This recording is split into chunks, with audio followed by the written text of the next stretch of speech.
শেখ চান্সে থাকে ভাই, পুত্রবধূর বোনকে ধর্ষণ করতে মনে চায়। রমজান মাসের 6 তারিখে বৃহস্পতিবার রাতের বেলাতে হারামজাদা করে।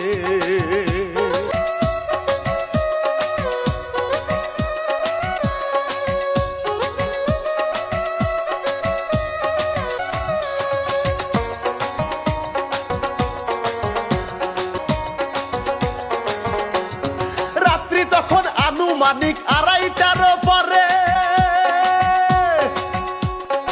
বোনটা শুয়েছিল বড় বোনের ঘরে। সবাই মিলে সেহরি খেয়ে ঘুমাইয়া পড়ে। হারামজাদা হিটু শেখ তখন কি যে করে, ওর ছেলে দিল দরজারে খুলে। শুনতে পেলাম বোনের মুখেতে লুচ্চা শ্বশুর করে। হারামজাদা তালই কত বড় কুলাঙ্গার, 8 বছরের মেয়েটারে করিস। ছোট্ট মেয়ের উপর অনেক করে নুন, এই ঘটনা কাউকে বলতে করিল বারণ। ছোট্ট শিশু হইল নির্যাতন, মৃত্যু পথ যাত্রী হইল রে। হারামজাদা কি করিল রে।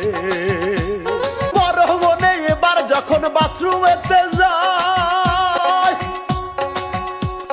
ছোট্ট মনে নিতর হয়ে পড়ে দেখতে পায়। কি হইয়াছে ছোট বোন রে দিগায়, বলে আপু আমার অনেক জ্বালা পোড়া। বলতে বড় লজ্জারে লাগে, তাওর কথা বোনকে বলে রে। তারে কি কহিরাছে রে।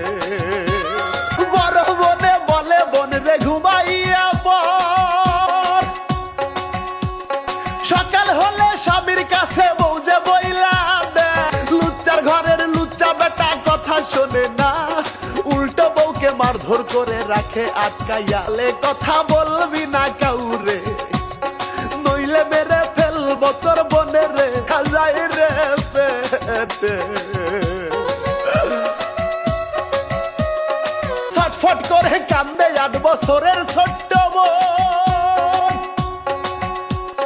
কান্নাকাটি শুনে ছুটে আসে পাড়ার লোকজন। লোকজন অনেক জড়ো হলে চুপচাপ হইয়া যায়। ওই দিকেতে থানা পুলিশ খবর পেয়ে যায়। স্বামী শ্বশুর পাহালাইয়া যায়, বড় বোনে সব বলে দেয়। প্রশাসন যে খুঁজিয়া বেড়ায়।